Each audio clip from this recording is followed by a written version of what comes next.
Good morning, Intenders. Good morning. Welcome back to Morning Intentions. Today is Friday, November 21st, and today is not a typical, normal Reflection Friday. We're going to focus on new material. Annette and I were actually taking time off for Thanksgiving. Yay! Imagine that. I'm excited. I'm excited too. Normally, we would have pushed through. We would have hustled. We would have hustled for our worth, saying, oh, we got to do all our episodes. Well, we have time. We should just make it happen. We're not going to be working anyway, so we should just make it happen. And this year, we've decided to do things differently. Remember, y'all, if you want to have a different life, you have to do things differently. So we are doing things differently. November of 2025, we'll only have 3 podcasts next week. Monday, Tuesday, and Wednesday, and we'll do our reflection for the month on Wednesday. So if you're dying to reflect, just wait a few more days, 5 more days in fact, and we'll be all reflecting together on our whole month of what's your why. I am excited about what's coming up in December. We won't announce it. It'll be a bit of a surprise. That's going to be an interesting one. I am so looking forward to that one. Now, that one was your idea. Yes. And I'm not sure exactly how it's going to go, but I'm going to trust. Yes, you'll have to trust. It builds off of hustle culture. It builds off of what's your why. We're continuing this trend. But that's next month, and that's also next week. For today, though, Annette, after we finished recording yesterday's episode, you said to me, wow, that was the perfect segue for tomorrow. Would you like to introduce what we're talking about today? Today, we're going to talk about that inner critic. And you have been pointing to the inner critic. It's different than the inner calling. It's different than the inner calling. The inner calling is there's something inside of you and you just know this is what you're to do next, or this is what you're to do. It may not be easy to explain and people may give you advice against it, but you just know. The way we look at the inner calling is there's something in you that knows.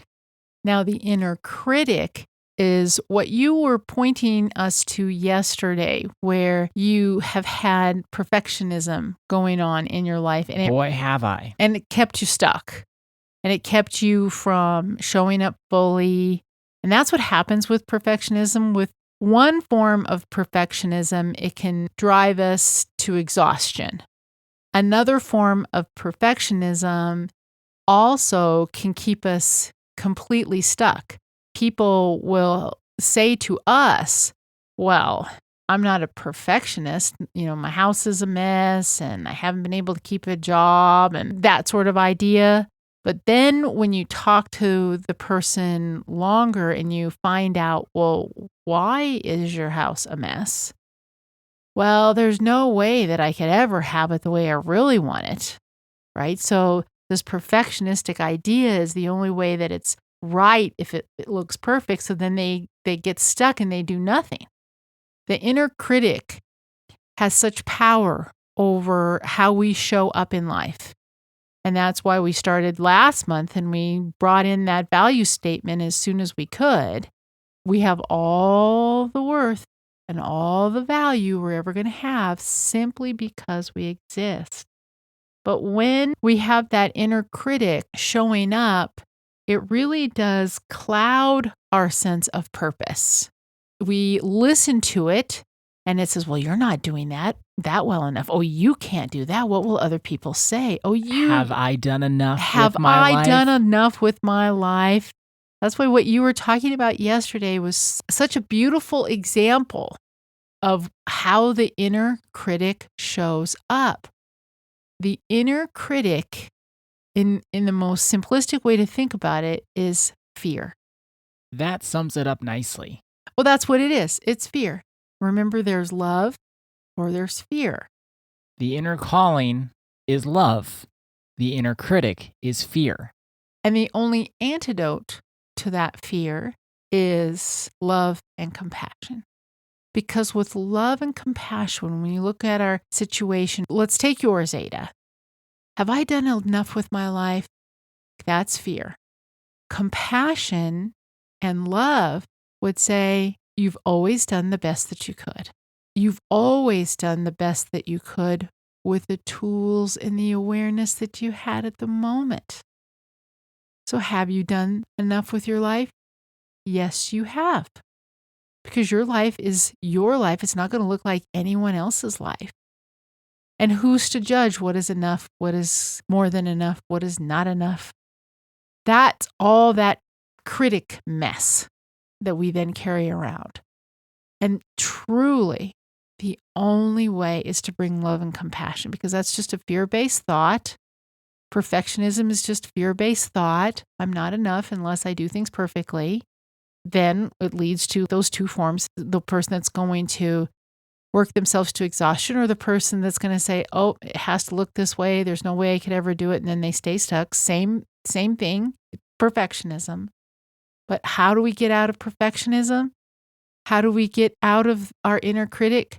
How do we get out of any fear-based thought? Bring in the antidote of love and compassion. When you say, well, how do I do that? How do I bring love and compassion? I was literally thinking those exact words. There's 4 ways to start with, but there's 4 ways, and they're concrete.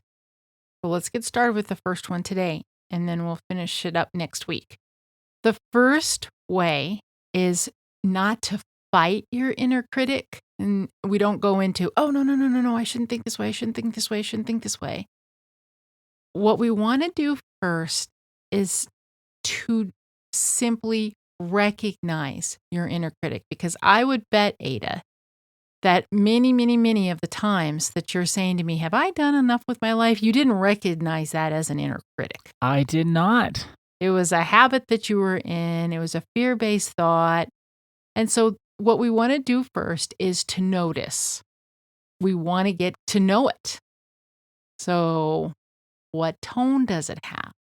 How does it sound? How does it feel in your body?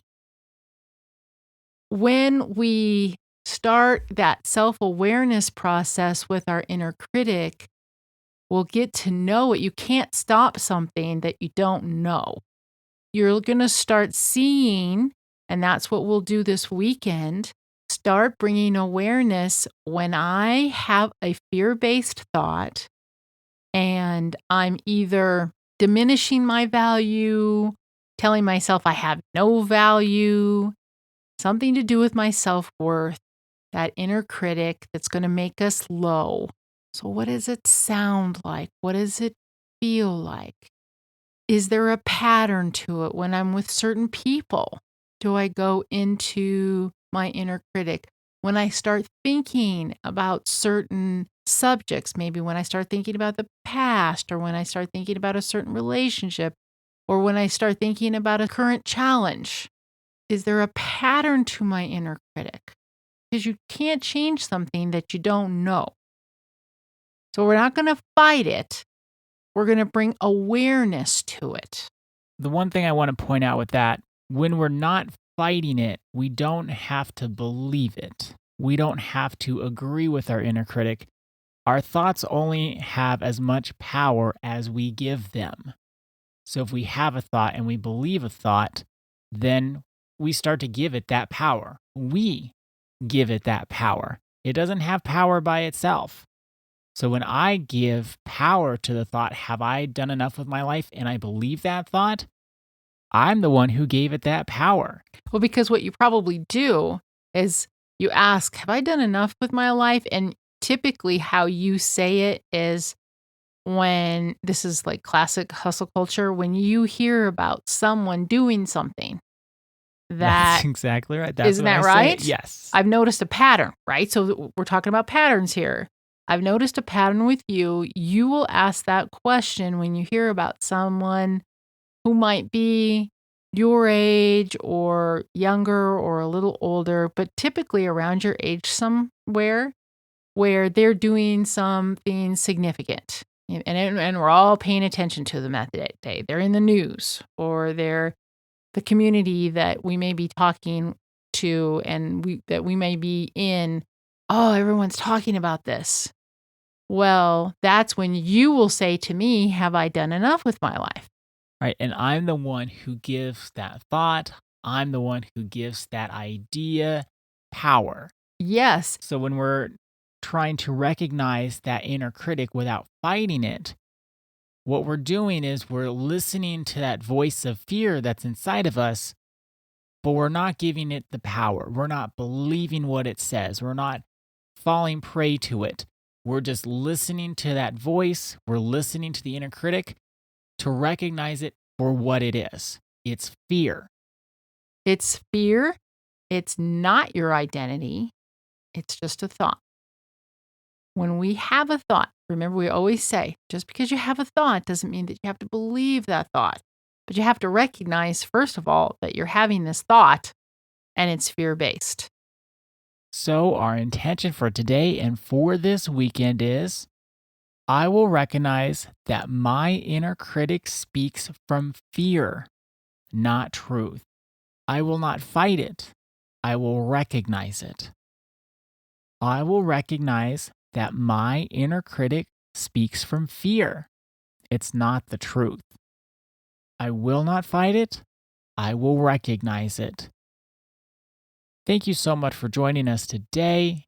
Our day is better because you are part of our day. See you Monday. See you then.